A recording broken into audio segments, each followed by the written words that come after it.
Hello beautiful soul! Welcome back to my channel. This is Mei Chang Ame from Japan. Taurus kabayan, this reading is for you. Na blanco konti, no? Maraming salamat muna. This is for June 17 to 21.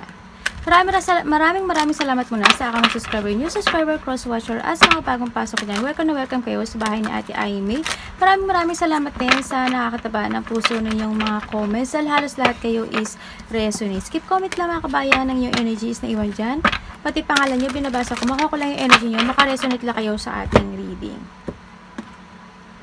Maraming salamat din sa mga nagpa-personal reading. Kung gusto po ng personal reading at energy nyo lang talaga ang gusto nyo makuha natin, nasa baba po ng video na to, how to contact me para po sa personal reading. This is a general reading, kabayan. Kuhanin mo lang sa'yo at itapon ang hindi naman para sa iyo.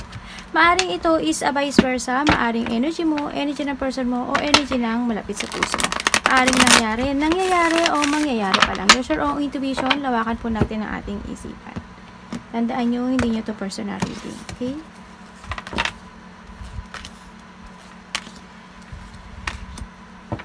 Lungkot mo no? Okay.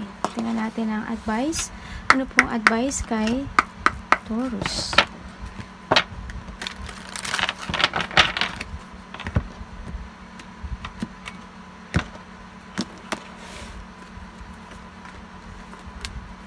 Thank you po. Ay, nahulog ang baraha. Nahulog ang baraha. Ano itong nahulog na to? Okay.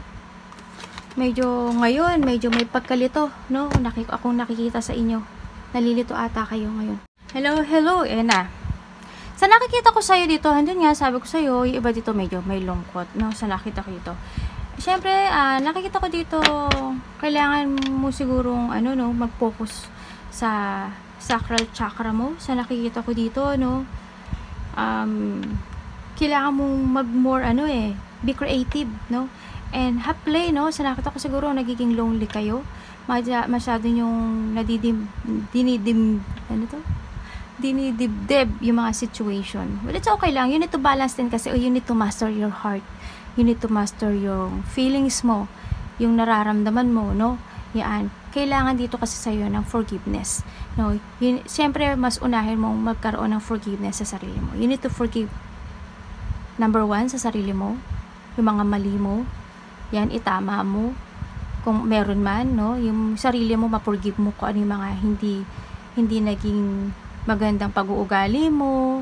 Yan, baguhin mo. Pag na-master mo na yung nararamdaman mo at nakapag-forgive ka na rin sa sarili mo, mabibigay mo na rin sa iba yung forgiveness na yun at yung love na yun, no? Sa nakita ko dito. Yun nga, more creative, no? Sa nakita ko dito. And have play. Siyempre, baka minsan nagiging lonely ka, no? This is a time din. Tsaka yung mga iba dito, siguro this is a time din na kailangan nyo rin magkaroon ng mag-bath. Yan, mag-offer kayo, mag-bath kayo in a warm water, tapos lagyan nyo siya ng scented bath o kaya salt, no? Especially pag may mga candle sa gilid, syempre wag lang masunog at masunugan, ano? Yan. O kaya after nun, you apply body lotion, yung may mga scent, yan. O kaya mag-cook ka, be creative, ganun, mag-cook ka ng mga delicious meal, yan. Give yourself time to sit and savor every bite, yan. Namnamin mo siya, no? Siguro yun ang type. Kailangan mo master kasi nararamdaman mo, no? Ang nakikita ko ito. Siyempre, kailangan maging joy, no? Para magkaroon ng stability, no? Sa nakita ko. So, iba dito siguro sa inyo, magkakaroon kayo ng yung iba kasi sa inyo imbalance, eh. Yung iba sa inyo as in imbalance yung situation nyo na meron kayo sa ngayon, no? Kailangan balance yun, no? You need to balance. Iba dito siguro imbis na magsaya kayo, mas pinipili nyo na lang maging mapag-isa. Yan. Ka rin, labas-labas ka rin. Huwag mong i-focus yung sarili mo sa nasasaktan ka, no? Sa nakita ko dito. Kailangan kasi siguro iba sa inyo more on giving. Giver kayo. Hindi nyo give kayo ng give, understand kayo ng understand sa mga sitwasyon. Kahit yung iba dito, hindi na ibibigay sa inyo kung ano yung ipinakita at kung ano yung understanding at kaano nyo siya binalue. Hindi siguro na ibabalik. Kaya minsan nahandun siguro yung nasasaktan kayo sa mga party na yun. Ano? Kaya nagkakaroon ng imbalance sa inyo. Yan. Yung iba kasi dito nagkakaroon ng pagiging makimkimin. Marami sa inyo, Taurus, kinikimkim nyo yung nararamdaman nyo. Nagiging masikreto siguro kayo. Kahit alam nyo na nasasaktan na kayo, hindi nyo isinushow eh. Hindi nyo ipinapakita, hindi nyo isinishare. Siguro this is the time na rin na i-share mo rin yung sarili mo, no? Sa nakita ko dito. Yung iba siguro sa inyo, may travel ako nakikita. And then, nakikita ko talaga na siguro maaring tapas o mangyayari pa lang. Talaga handun yung lungkot. Handun maaring may nag-away, may mga conflict, malaki man o maliit yan. Minsan, iba sa inyo nakakaramdam na kayo ng feeling hopeless. Ganyan. Dahil sa sobrang sakit ng nararamdaman nyo sa kanya. Lungkot. Hindi man siya totally lungkot na sobrang para kayong pinag-anuhan ng mundo. Hindi naman. So, iba naman siguro nagkaroon lang kayo ng mga disappointment sa trabaho, sa mga kasamahan sa bahay, sa mga tao na ibinigay mo yung value mo sa kanila. Binalue mo sila pero hindi nila na ibalik sa'yo. Yung mga ganun part, no? Huwag lang kayo mag-focus sa sobrang disgrace ang binigay sa'yo ng taas. Hindi. Mga ganun. Siguro nakakaramdam sa inyo na mga hindi kayo masaya. Halimbawa, hindi kayo masaya sa trabaho nyo. Hindi, nagkakaroon ng depression. Baka hindi kayo nakakatulog. Ayan, maaring sa iba, nagkakaroon ng separation. Something heartache, no? Sa nakita ko dito. Siguro yung iba dito, baka nahiwa kayo, no? Ingat kayo sa mga matatalim na bagay, no? Baka masugatan kayo. Pag natapa kayo, syempre, magkakaroon nyo ng diba, magkakaroon ng hiwa yung tuhod nyo or ano man yan. Ingat-ingat lang din, no? Lalo na when it comes nasa trabaho tayo, mag-ingat tayo sa ganyan, no? Iba dito, mukhang na-master nyo na yun ang nararamdaman nyo, no? Parang na-master nyo. Kumbaga, parang handun nyo kayo sa part na okay ka outside pero inside hindi. Drain ka. Handun yung lungkot. Kinikimkim nyo yung nararamdaman nyo, no? Show it na lang, no? Show it. Yan. Kailangan mong saya, no? Para magkaroon ng stability. Siyempre, we have the joy and stability. Ibig sabihin, ibig sabihin, may darating na kasiyahan. Yan, may darating na kasiyahan. Siguro, may mga success ako nakikita sa inyo. Taurus, ayan. When it comes siguro sa trabaho, ganyan. Baka iba dito, baka meron kayong travel, ganyan. Baka may hinihintay ka na for travel, baka matanggap mo na yun, sa nakita ko dito. Siguro this is the time na rin to growth, no? Kailangan mo mag-forward sa mga plano mo. I-explore mo yung sarili mo. Iba dito, baka i-explore na nila yung sarili nila. Yan, explore mo yung sarili mo. Baka iba dito, may travel nga, yan. Baka hindi man sa ibang bansa, travel, yan. Ganyan. Maaari iba sa inyo rin na nakita ko, maaari nagta-travel kayo 3 hours, saan nakikita ko. 3 to 6, ganyan, maaring ganyan. Sa nakita ko dito, this is a time to take a risk, no? Sa nakita ko dito. Mag-take a risk ka. Ito na rin ang time na kailangan mo gamitin yung head mo. You need to use your head when making a decision. Sa nakikita ko sa iyo. So, siyempre, sinasabi dito ni Baraha, you need to be honest to yourself. No? Kailangan mo maging honest ka sa sarili mo. Don't master. Don't master, tsaka don't pretend, no? Nakita ko dito. Yan, honest lang, maging honest, and nakita ko rin dito, kailangan ng self-discipline. Syempre, no? Kailangan mo ng self-discipline. Matalino ka, Taurus. Sobra. And, yun nga, and then, kailangan ng mga mental clarity. Yan, you are intelligent person. Kailangan, nakikita ko naman yung, may iba sa inyo may kabutihang asal. Mabait ang mga Taurus. Yan, nakikita ko naman. And, nandun na nasa katwiran ka rin, syempre. Kailangan mong ma-manage yung yung mind mo, tsaka yung puso mo, yung nararamdaman mo. You need to master it, sa nakita ko dito. Nakita ko rin sa inyo, iba dito, Taurus, yung pagiging honest. When it comes to a communication, magaling kayo to communicate, And nakikita ko rin dito, iba dito may mga exciting na kaganapan or magaganap or na may excitement ikaw na nararamdaman. Sa nakita ko ganun. Siguro mayroong magkikita-kita, siguro, maaring ganun. no, na mga malalapit sa puso. Nakikita ko rin yung iba sa inyo, nagiging ano kayo tawag dito, mainitin ang ulo. Siguro we need to balance, ano, sa nakita ko dito. Balansehin natin yung sarili natin. Nakikita ko naman na kailangan mong sumubok ng ibang bagay. No, kailangan mong mag-take a risk, sumubok ka ng ibang bagay na alam mo na kaya mo. Na alam mo na mag-growth ka. No? Tingnan natin. Wow! Tingnan mo.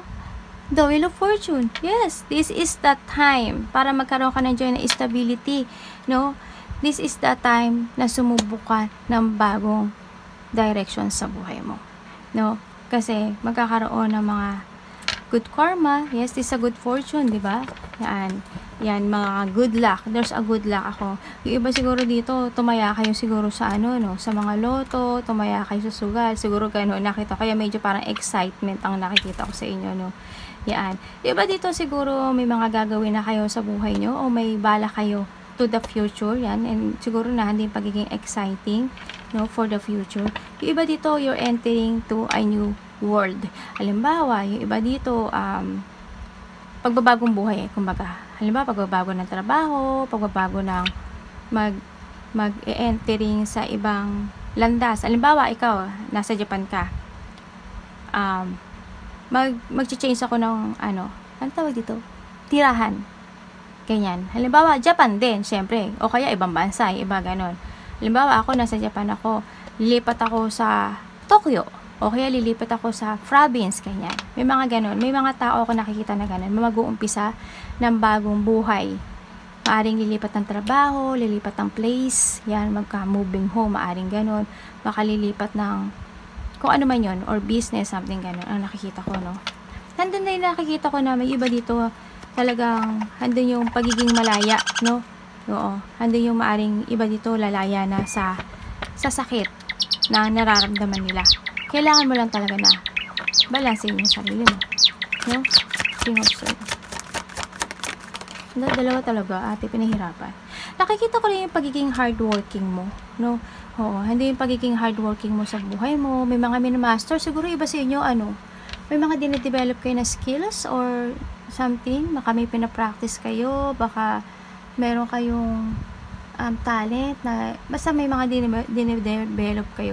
Nakita ko rin sa inyo, yung iba sa inyo may pagka-perfectionist. It's very good, naman yun, it's very good naman na pag-uugali yun. Kasi diba sa isang trabaho, kailangan mo perfect yan. Kasi yun yung ibinabayad sa iyo, no? Syempre, lalo na pag with your own business, kailangan perfect, no? Sa nakita ko dito. Nandito yung mga sitwasyon na nakikita ko sa iba sa inyo na parang hirap pa kayo magdesisyon sa buhay nyo. May mga sitwasyon na siguro there's a responsibility maybe sa iba. Nagkakaroon ng struggle, no? Nagkakaroon ng stress. May mga responsibilidad na parang inaklang nyo sa balikat nyo, no? Maaring gano'n na maaring may mga hindi pa kayo makapagdesisyon sa buhay nyo na iba na siguro, oo, andun gusto nyo ng new direction sa buhay nyo, pero as of now, siguro hindi ka pa makapagdesisyon kasi parang may mga two option. Either susundin mo yung nararamdaman mo o mananatili ka kung nasaan ka sa ngayon. Diba dito siguro takot kayo to crossroad, no? Sa nakita ko because of the responsibilities sa nakita ko dito. Talagang hando na you need to master din talaga yung sarili mo, yung puso mo. Hando yung pagiging master no? Pagiging master mo sa lahat, no? Sa nakita ko dito, Nakikita ko naman na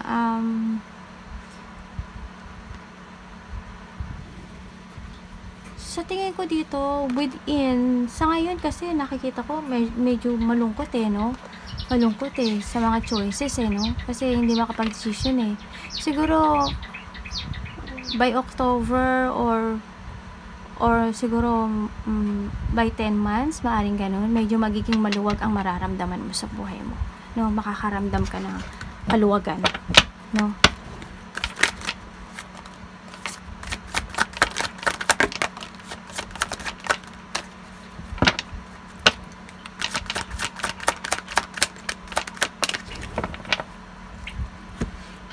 Yung iba siguro sa inyo nag-aaral, Baka nag-aaral pa kayo o talagang mahilig lang talaga kayong mag-research sa nakikita ko sa iyo dito. Sa nakikita ko sa iyo, unit din talaga na alagaan yung sarili mo, ha, Taurus, ha. Alagaan mo yung sarili mo. Kasi sobrang, ang nakikita ko sa iyo, sobrang hurt. Sobrang depressed. Hindi man kayo lahat, pero handun yung lungkot na nakikita ko. Siguro sa iba dito nagkaroon ng division eh. Halimbawa sa family, divide, parang hati-hati, nagkahati-hati. O kaya sa isang relasyon, nagkaroon kayo ng separation. Ang dami mong dipuan din, no? Ang dami ng battle na sinusuong mo sa ngayon eh, no? Kailangan mo rin mag-relax, no? Kailangan mo mag-relax. Kailangan mo sa ngayon siguro ng mental peace. Take time, space sa sarili, no? Mag-quick time ka muna, mag-recharge ka muna. This is the time to rest, no? Para hindi ka rin magkasakit, ha? Yan. Basta kung ano man yung hamon ng buhay, nakikita ko naman na hindi ka naman sumusuko ka agad eh. As long as kaya mong lumalaban ka kasi you are the survivor person, no, Taurus. And talagang handun, bilib ako sa'yo pagdating sa ganun. Kasi handun yung part na dumatating, yung iba dito na Taurus, talaga pinag-aaralan nila yung bagay-bagay. Or you need to learn, no? Halimbawa, nasaktan ka because of the separation ng karelasyon mo. Pag-aralan mo yun. Ano ba yung mali ko? Ano ba yung mali niya? Ano ba yung hindi napagkasunduan? Ganon. Kasi hindi lang dapat ikaw yung nag-give. Kailangan balance yun eh. Kailangan balance ang lahat ng sitwasyon. Diba? Halimbawa, ikaw yung nagpunla, kailangan yung partner mo din or pamilya mo, halimbawa, ganyan, yung partner mo din, kailangan sila yung mag-nurturing. Isa ka ron din. Kailangan balance, pareho kayo mag-nurturing. Ganun ang pinakamaganda rin, no? Yan, dumadaan kayo sa ganun na situation, no? Sa nakikita ko sa inyo. Tsaka wag kang susuko. Nakita ko naman na isang-isa na lang. Masusurvey mo yan. Kasi we have the 9 of Wands, ibig sabihin we have the 10 of Wands. It's clear na, no? Talagang matatapos din yung mga problema mo sa buhay.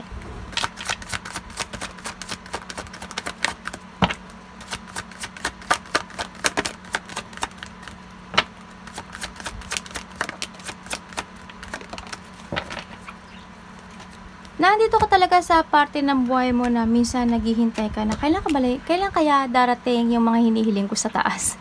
Kailan kaya darating yung hinihintay ko na na pagta-travel, 'di ba? Yung mga ganun. Kailan kaya darating yung mga wini-wish ko, ganyan.